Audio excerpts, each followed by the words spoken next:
কতটা বড় হয়েছে কে জানে, কতটুকু হয়েছে। তবে আজকে না ওই কাচাকুচি করতে গিয়ে একটু দেরি হয়ে গিয়েছে।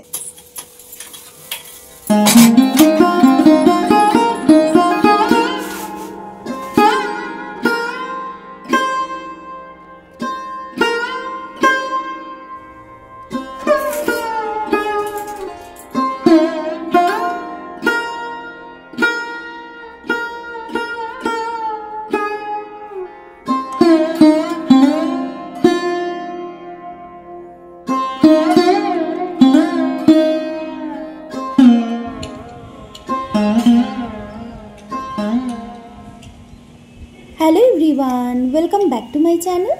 কেমন আছো তোমরা সবাই? আশা করছি সবাই খুব ভালো আছো, আমরাও ভালো আছি। আজকে সকালে ঘুম থেকে উঠেছি 6:45 একটু আগে। তারপরে ওই বাইরে একটু হাঁটাহাঁটি করছিলাম। তারপরে ঘরে এসে বাসি কাজকর্ম যেটুকু ছিল সেইটুকু কমপ্লিট করলাম, চা খেলাম, ব্যাস। তারপরে এই যে আবারও কাজকর্মে লেগে গিয়েছি। আর হ্যাঁ, রুটি বানানোও হয়ে গিয়েছে। ঘড়ির কাঁটায় এখন সময় সকাল 8:40। তবে চলো আজকের ব্লগটা এখান থেকেই শুরু করা যাক। আশা করছি আজকের ব্লগটা দেখতে তোমাদের ভীষণ ভালো লাগবে।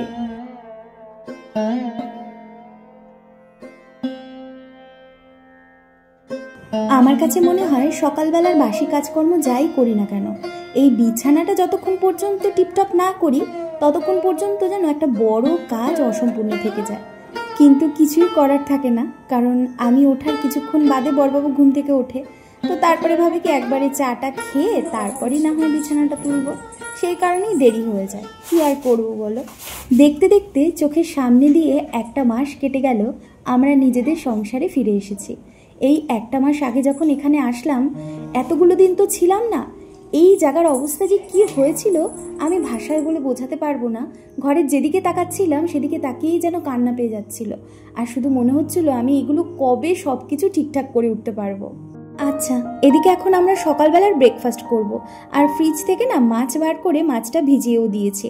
আজকে সকালের ব্রেকফাস্টে রয়েছে রুটি আর কলা। বড়বাবুকে খেতে দিয়ে দিলাম, ব্যাস। ও তো এই খাবারটা এখন অফিস ঘরে বসেই খেয়ে নিতে পারবে। আর আমিও এখন একটু বাদে খাবো। তার আগে ভাবলাম চালটা ধুয়ে নিই, কারণ চালটা যদি ওই ভিজিয়ে না রাখি তাহলে তো অনেকখানি বেশি গ্যাসটা খরচ হয়ে যাবে। তো সেই জন্য সঞ্চয়ের চিন্তা করে ভাবলাম একটুখানি বাদে আমি খাবো। তো তোমাদেরকে যেটা বলছিলাম, সামান্য কটা দিন নিজের বাড়িতে গিয়েছিলাম এইটা ভেবেই যে ওই বাড়িটাও তো আমাদেরই না। কিন্তু নিজেদের সংসার হয়ে গেলে পর যে কোথাও গিয়ে এভাবে থাকা যায় না, সেইটা আমরা এর পরবর্তীতে এসে বাড়িতে বুঝতে পারলাম। সত্যি বলছি, এমন শিক্ষা হয়েছে না, আর কোনো দিনও কোথাও গিয়ে এরমভাবে আমি থাকতেই পারবো না। এখন আমি ভুক্তভোগী হয়ে গিয়েছি, তাই খুব ভালো করে শিক্ষাটাও অর্জন করে ফেলেছি। আজকে এই কুমড়োটা ভাজা করবো। ভাজা বলতে কালো জিরা আর কাঁচা লঙ্কা ফোড়নে দিয়ে কুমড়োটার ছক্কা করবো, আর যেটা খেতে আমি আর বড়বাবু ভীষণ ভালোবাসি। তো চলো তাহলে কুমড়োটা প্রথমে কেটে নিই। আর আজকে তেলাপিয়া মাছে দেবো আলু আর ওই আদা জিরে বাটা কাঁচা লঙ্কা বাটা দিয়ে এমনি প্লেনভাবে করবো। আর ভাবছি এখান থেকে একটু শশাও কেটে নেবো। আমি আবার শশা ভীষণ ভালোবাসি, কিন্তু আমার বড়বাবু আবার শশা অতটা পছন্দ করে না। কি করা যাবে?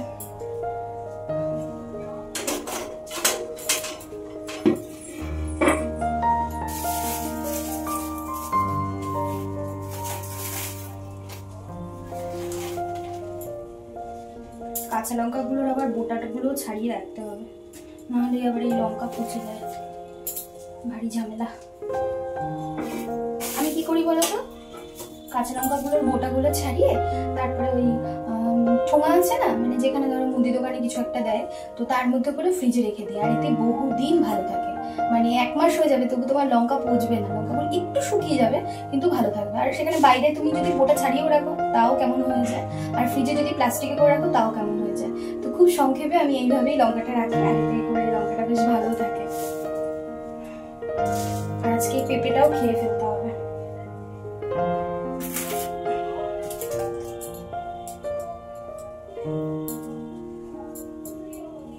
কালকে রাতে ভেবেছিলাম এই ইয়েগুলো ফেলে দেবো, কুমড়োর কি বলে ছাতি না কি বলে, এগুলো ফেলে দেবো, কিন্তু আর না মনে ছিল না, ভুলে গেছি। আবার ভাবতে ভাবতেই ভুলে গেছি। চলো এবার তাড়াতাড়ি করে এগুলো কেটে নিই।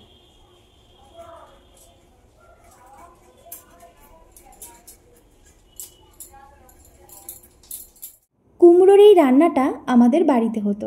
তবে হ্যাঁ, আমি কিন্তু কুমড়োর অত ভক্ত নই, কিন্তু ইলিশ মাছে কুমড়ো দিয়ে ঝোল করলে সেটা খেতেও ভালোবাসি। আর এই কুমড়োর যে ছক্কা রেসিপিটা, এটাও আমি ভীষণ পছন্দ করি। আর এখন আমার সাথে সাথে বড়বাবুও ভীষণ পছন্দ করে। তবে জানো, আমার শ্বশুরবাড়িতে না এই রেসিপিটা তেমন একটা ওরা কেউ পছন্দ করে না, জানি না কেন। ওরা শুধুমাত্র দেখি ওই কুমড়ো সিদ্ধ আর হচ্ছে কুমড়োর ঘ্যাট, মানে ওই পুঁই শাক দেয় অল্প একটু আর কুমড়ো দেয় বেশি করে, মানে যেখানে তুমি কুমড়োই খুঁজে পাবে সেই রেসিপিটাই ওরা বেশি পছন্দ করে। কিন্তু আমার আর আমার বড়বাবুর কারোরই ওই রান্নাটা তেমন একটা পছন্দের না। আজকে আমাদের বাড়িতে তেলাপিয়া মাছের ঝোল হবে, তো সেই কারণে শুরুতেই প্রথমে তেলাপিয়া মাছগুলোকে ভালো করে ভেজে নিচ্ছি। এরপরে যে তেলটা থাকবে ওই তেলের মধ্যেই কালো জিরে ফোড়নে দেব আর একটু কাঁচা লঙ্কা চিড়ে, ব্যাস তারপরে কুমড়োগুলো দিয়ে ভালো করে ভেজে নেব। তবে জানো, কুমড়োর ছক্কার মধ্যে যদি একটুখানি চিংড়ি মাছ ফেলে দেওয়া যায় তাহলে কিন্তু এর স্বাদ আরও দ্বিগুণ বেড়ে যায়।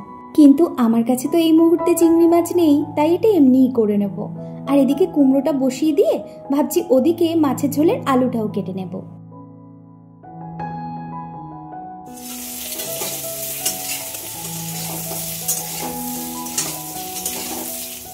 এদিকে তোমাদের সাথে গল্প করতে করতে আমারও রান্নাটা অনেকখানি এগিয়ে গিয়েছে। তেলের মধ্যে জিরে ফোড়ন দিয়ে মাছের ঝোলের জন্য যে আলুগুলো কেটে নিয়েছিলাম ওই আলুগুলোকে একটু লাল লাল করে ভেজে নিয়েছি। ব্যাস তারপরে ওই আদা, কাঁচা লঙ্কা আর জিরে বাটা এটা দিয়ে লবণ হলুদ দিয়ে ভালো করে এখন কষিয়ে নেব। তারপরে জল দিয়ে দেবো আর ঝোলটা যেই ফুটে উঠবে ভাজা মাছগুলো দিয়ে দিলেই হয়ে যাবে। এই গরমে এক একটা দিনের রান্না যেই সম্পূর্ণ হয় তখন মনে হয় আমি যেন কত বড় একটা বিশ্বযুদ্ধ করে বেরোচ্ছি। জানো, সত্যি গো, এই গরমে রান্না করাটা যে কতটা কষ্টের তা একমাত্র আমরা বাড়ির যারা গৃহিণী আছি তারাই এটা বুঝি। তবে আমার সমস্যাটা কোথায় গিয়ে হয় জানো, যেহেতু আমি পরিষ্কার পরিচ্ছন্ন করে কাজ করতে পছন্দ করি, তো সেই কারণে হয় কি, যে কোনো একটা কাজ করতে গেলেই না নিখুঁতভাবে যতক্ষণ পর্যন্ত না হয় আমি আমার হাত থেকে ছাড়তে পারি না। তবে অন্য ঘরগুলোয় যখন কাজ করি সেখানে যেহেতু জানালা থাকে, ওই ধুলোবালির কাজ করলে তো পাখা চালানো যায় না, অন্য জায়গায় উড়ে চলে যাবে বলে, কিন্তু জানালা থাকার কারণে একটা ফুরফুরে হাওয়া আসে, ওই জন্য অতটাও অসুবিধা হয় না। কিন্তু রান্নাঘরে যখন আমি থাকি, আর রান্নাঘরেই তো আমরা মেয়েরা বেশিরভাগ সময়টা কাটাই, তো সেই কারণে হয় কি, সেই জায়গাটায় পরিষ্কার পরিচ্ছন্ন করে কাজ করতে গেলে অনেকখানি বেশি সময়ই চলে যায়। কিন্তু রান্নাঘরে যেহেতু একটাও জানালা নেই, তো সেই কারণে আমি পুরো দরদর করে ঘামতে থাকি। আমার যে কতখানি কষ্ট হয় তা একমাত্র আমি আর আমার ঈশ্বর জানি।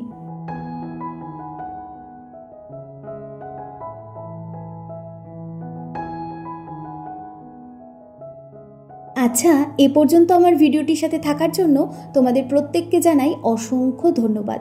তোমরা সবাই খুব খুব ভালো থেকো, সুস্থ থেকো, ঈশ্বরের কাছে সর্বদাই এই প্রার্থনাই জানাই।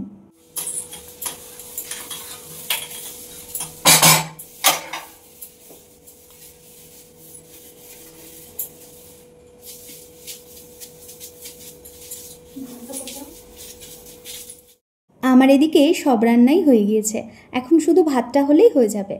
আর সকালে যেহেতু রুটি খেয়েছি তাই দুপুরে আর রাত্রে দুবেলার জন্যই ভাত হচ্ছে। সত্যি কথা বলতে যে পরিমাণ গরম পড়েছে না, রাত্রিবেলা রুটি করার কোনো এনার্জিই পাই না। আর তাছাড়া আমার না এই গরমের মধ্যে রাত্রিবেলা মনে হয় অল্প একটু ভাত খেলে ঘুমটা ভালো হয়, কারণ রাত্রিবেলা স্নান করে যখন এই ঠান্ডা ঠান্ডা একটু ভাত খাওয়া হয় শরীরটাও কেমন জানি ঠান্ডা হয়ে যায়। এখন ঘর মুছবো আর ঘরটা মুছে তারপরে যাব স্নানে। ব্যাস স্নান থেকে এসে তারপরে পুজো দেব, ঠাকুর সেবা দিয়ে তারপরে আমরা কিছু সেবা করব। আসলে কি বলতো, যারা না পরিষ্কার পরিচ্ছন্ন করে কাজ করা পছন্দ করে তাদের এটা একটা অভ্যাস। যেমন আমার, ধরো কোনো একদিন আমার একটু শরীর খারাপ হলো, আমি কোনো কারণে ঘরটা মুছতে পারলাম না, আমার যে কীরকম অস্বস্তি হয় সেটা আমি বোঝাতে পারবো না। কিন্তু যখনই আমার পরের দিন ধরো শরীর খারাপ রয়েছে কিছুটা, কিন্তু তার সত্ত্বেও আমি ঘরটা মুছে ফেললাম, আমার কেমন জানি মনে হয় যেন আমার শরীরটা না সংসারের জন্য আস্তে আস্তে সুস্থ হয়ে গিয়েছে। এটা হচ্ছে একটা মানসিক শান্তি। মানে পরিষ্কার পরিচ্ছন্ন করে কাজ করলে না, সত্যি বলছি, মনের দিক থেকেও যেন কেমন জানি একটা আলাদা শান্তি পাওয়া যায়। এদিকে স্নান হয়ে গিয়েছে আর এখন যাব পুজো দিতে। তার আগে এই যে গাছগুলোকে একটু দেখছি আর ভাবছি কবে যে ওদেরকে একটা সুন্দর জীবন দিতে পারবো। আমি এমন একটা মানুষ, গাছ লাগাতে ভীষণ ভালোবাসি জানো। যেখানেই যাই, সেই ছোট্টবেলা থেকে, মানে আমি বাড়িতেও, আমি গাছ ছাড়া থাকতে পারি না, কারণ আমার বাবা মা দুজনেই গাছ ভীষণ পছন্দ করে। তোমরা যখন আমার বাড়ির ব্লগগুলো দেখবে তখন দেখতে পাবে আমাদের বাড়িতে প্রচুর গাছ। আমার ভাই এক এক সময় বলে যে আমাদের বাড়িতে নাকি জঙ্গল হয়ে গিয়েছে।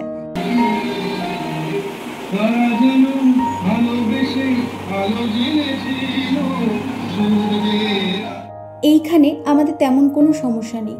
সমস্যা একটাই জানো, ঘরের মধ্যে যদি আর একটু আলো বাতাস বেশি ঢুকতো তাহলে একটু বেশি ভালো হতো, আর যদি একটা ব্যালকনি হতো তাহলে খুব ভালো হতো।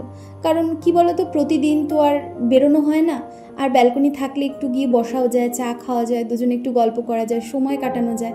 আর সব থেকে বড় আমার আনন্দের জিনিস হচ্ছে আমি কিছু গাছ লাগাতে পারবো। আমি গাছ লাগাতে এত ভালোবাসি, সেই মানুষটাই নাকি এখন একটু গাছ চাইলেও লাগাতে পারি না। জানো, প্রতিদিন ঠাকুরের কাছে পুজো দেই আর বলি আমাকে খুব তাড়াতাড়ি এমন একটা পরিবেশ উপহার দিতে, যেন সেখানে গিয়ে আমি প্রাণ ভরে নিঃশ্বাস নিতে পারি, আর প্রকৃতির কোলে যেন আমি অনেক ভালো থাকি, আমি যেন প্রচুর গাছ লাগাতে পারি।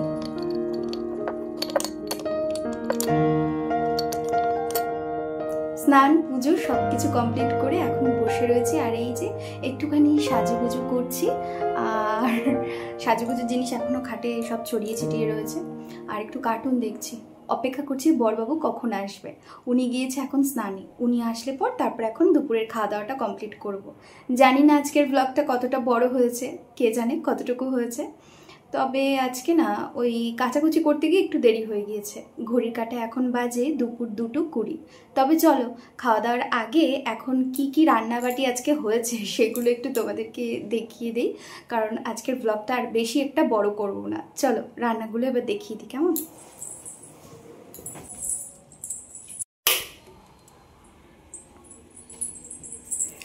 এখানে রয়েছে ভাত। ভাতটা এখনো ঢাকনাটা সরাইনি যাতে গরম থাকে সেই জন্য। আর প্রথম থেকেই দেখাই, এখানে রয়েছে এই যে কুমড়োর ছক্কা। দারুণ লাগছে না দেখতে? কেমন লাগছে জানিও তো কমেন্ট করে। আর এটাই না লাস্টে একটুখানি পেঁয়াজও দিয়েছি। হ্যাঁ, পেঁয়াজটা অন্যদিন দেওয়া হয় না, খেয়াল খুশি যেদিন ইচ্ছে হয় সেদিন দেই, আর যেদিন ইচ্ছে হয় না সেদিন আবার দেই না। আর এই হচ্ছে আজকে আমাদের তেলাপিয়ার লাল লাল ঝোল। কেমন লাগছে অবশ্যই কমেন্ট করে জানিও কেমন। চলো, আর এখানে যা সমস্ত ছিল না কৌটোকারিটা সব আজকে এর মধ্যে খুব সুন্দর করে জায়গা মতো রেখে দিয়েছি। আবারও পরিষ্কার করে নিয়েছি জায়গাটা, আর একবার মুছে নিয়েছি, এই সমস্ত করেছি।